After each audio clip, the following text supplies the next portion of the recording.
Hey, Steve Bignani here doing the Junkyard Crawl in Bernardston, Massachusetts at Bernardston Auto Wrecking. You know, there's a saying that goes, sooner or later, everyone gets to take a ride in a Cadillac. This is a 1963 Cadillac Miller Meteor Hearse. Now you got to remember that back in, the 20s, 30s, 40s, 50s, up to about the mid 80s, Cadillac was a major supplier of ambulance and hearse chassis. And of course, Miller Meteor was one of many companies. There was also Superior, Eureka, Hearse and Eisenhart. But the story of Miller Meteor began in 1853 when the A.J. Miller Coach Company, which built horse-drawn carriages, began building hearses. And by 1956, Miller was very well known for building commercial bodies like this and ambulances, but they merged with a company called the Miller Professional Car Company. So, I'm sorry, Meteor Professional Car Company. So Miller Meteor merged in 56, thus the Miller Meteor conversion that we see here. Now, the thing is, Cadillac didn't build these hearses. They supplied something called a commercial chassis. And if we come in here, we'll see here is the build tag from Miller Meteor. And it says here, Miller Meteor Division, division of Wayne Corporation. Now, Wayne, of course, makes floor sweepers, street sweepers, all kinds of stuff, located in Pequea, Ohio. But this here, see the 63 is the Cadillac 1963 model year. The Z is commercial chassis. Now, the thing about the commercial chassis is it's 13-foot wheelbase, which is 156 inches, which is a full ½ inch longer than even a Cadillac 75 series stretch limousine. So these were meant to take heavy loads and be converted into essentially station wagons or hearses or ambulances. And you got to remember too, the Cadillac didn't build station wagons ever until you get into the more recent CTSV type stuff. But back in the day, Cadillac didn't build wagons. They left that to Pontiac Buick Oldsmobile. But this one here, no engine. This would have had in 1963 the 390 cubic inch displacement for the final time. 64 would have brought a 429. Had nothing to do with the Ford 429. It was Cadillac's own design, of course. But something kind of cool seen on all Cadillacs from 1962 up is the dual circuit master cylinder. In contrast with the single circuit master that was seen here. And these single circuits were mandatory or, standard up till 1967 when the federal government said dual circuit masters had to happen. Well, Cadillac was there 5 full model years ahead of the ball. And that's factory stuff on this 63. Now, certain Corvettes, the Z06, I think, had a dual circuit master cylinder in 63. But for the most part, only Studebaker and Cadillac had dual circuits in their brake systems in 1963. This one does have air conditioning. The equipment is long gone, but there it is. Power wipers, of course, electric, no vacuum wipers in the Cadillacs at this point in time. But something kind of cool, look at this. The more you look, the more you see. This little emblem right here, this is the Miller Meteor emblem right here that would have appeared at various places on the car. And on the back, yeah, it's just a stamped piece of stainless. So unlike pot metal, this has not deteriorated. Kind of a cool piece right there. Somebody who needs this would probably be very happy to purchase it. In fact, you can call Bernardston Auto Wrecking. Just Google them, look them up, and anything you see here at any time, I guess, can be purchased. I don't get in the middle, but if you want to see something you want, give Bernardston Auto Wrecking a call.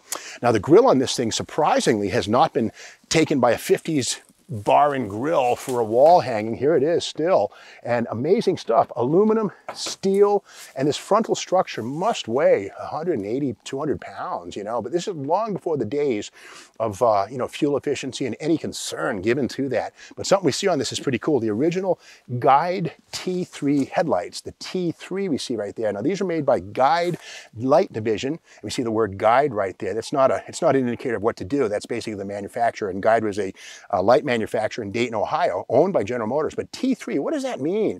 Simply tilt down and to the right 3 degrees for proper alignment, and that's what T3 means. It's nothing to do with any secret code. That's what it is. But again, those T3 lamps have been reproduced, but for a while, guys with GTOs, Chevelles, whatever, if you wanted the original lamp, you had to find a 1955 through 50 or 72 application. That was where the T3s were used. But very cool, very original, and shocking to see this thing sitting here like this.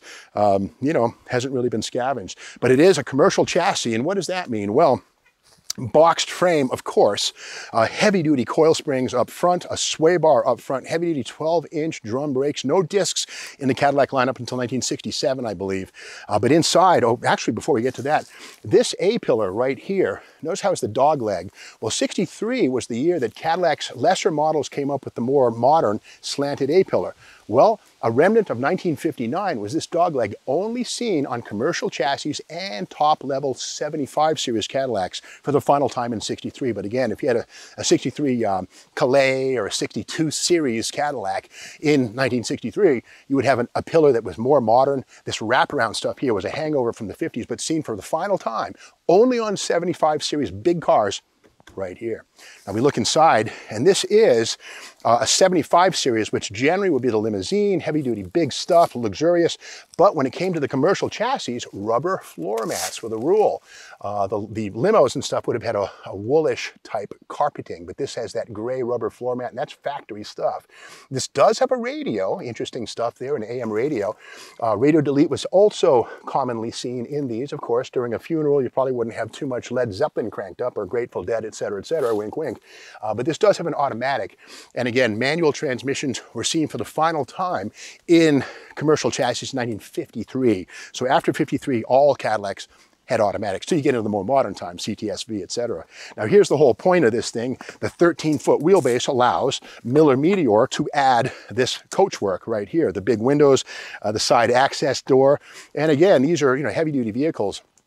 Now this would have been shipped from Cadillac's Clark Street plant in Michigan to Miller Meteor in Pequea, Ohio as a running driving car. Now I'm not sure if this would have had a temporary structure on the back. The quarter panels and things would have been in place, but by some accounts these were sent out sort of as a cabin chassis with the firewall and the cowl and the front sheet metal, but nothing on the back, and the quarter panels shipped loose. And again, Miller Meteor would be in charge of making this stuff here. And if you look at this extruded aluminum door frame stuff right here, the window frame, this is not Cadillac quality right here, but again, typical stuff of second tier modification shops like Miller Meteor. Again, it's tasteful, but again, it's not something Cadillac would have done with these screws and rivets that you can see from the outside. However, it's a funeral car.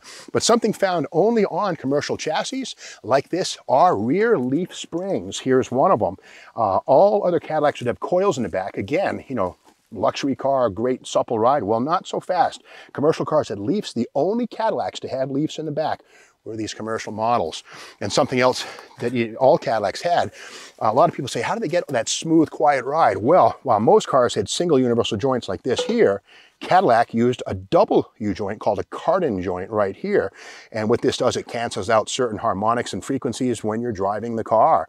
And so Cadillac stuff right here, lesser just general stuff like Pontiac, Chevrolet, etc. Kind of cool. And this is neat here. I found this on the side. This is what they call a Delco spiral shock absorber. That spiral design there has nothing to do with what's inside. There's no spring inside. But this was an aesthetic touch seen on the Delco spiral shock. You see these on 409s. And in fact, this is the stock equipment on most Chevrolet products. And again, this is when you see a spiral shock, that's what they're talking about, this structure here. Kind of cool. This is a little beyond use, but it's kind of cool. Again, the junkyard as a classroom. And we go around to the back of this puppy, and here again is the boxed rear body and, the access port in the back. And kind of cool is putting fun in funeral is this. This is the Holland Hearse. Now this is a double story here. Back in around 1967, Johan, a well-known Detroit-based model kit manufacturer, released a kit called the Holland Hearse. I built these when I was a kid. 2 Hemis, injected Hemis, one inside, one in the front, 4-wheel drive. It was sort of a fictitious match racer. Well, Johnny Lightning, back around 2021, 22 years ago, crazy, came out with this 1/64th scale rendition, the classic plastic series of the Holland Hearse, and again, a 1/64th scale car. So putting a little fun in funeral. But again, if you look in the back of this thing, this cargo is a little different from what it was designed to take. And again, this is Bernardston Auto Wrecking, so what they often will do is use a vehicle, a closed vehicle like this, to be a somewhat dry storage shed. Well, that was a long time ago. The roof has rotted away. And starter motors and alternators are now exposed to the elements, but again, quite a difference to what this used to carry. Now, back in 1963, Cadillac built 163,174 cars, which was a pretty good year for Cadillac, but only 2,527 were commercial chassis, and a good chunk of those became hearses. The others became ambulances, so kind of both ends of the life cycle, if you know what I'm trying to say. But speaking of life cycles, this one's life cycle is pretty much over with. here at Bernardston Auto Wrecking. This car is probably beyond hope. However, a lot of good stuff. If you're a commercial car enthusiast, or sorry, a professional car enthusiast, that's what we call flower cars, cemetery cars, and hearses and stuff, professional cars. There's a thing called the Professional Car Association. Google it, and you can join it. And if you have an old hearse or something like that, it's a cool place to get resources for information, meet people, etc. And if you need anything from this car, well, Bernardston Auto Wrecking, always open during the week. Give them a call. I'm not in the middle of that stuff, but this car deserves to live on a little bit, so maybe you can put some of this thing to use. Well, that's the story of the Miller Meteor Cadillac commercial chassis in 1963 here in the Boneyard. If you like this video, be sure to subscribe to the Steve Aggs YouTube channel.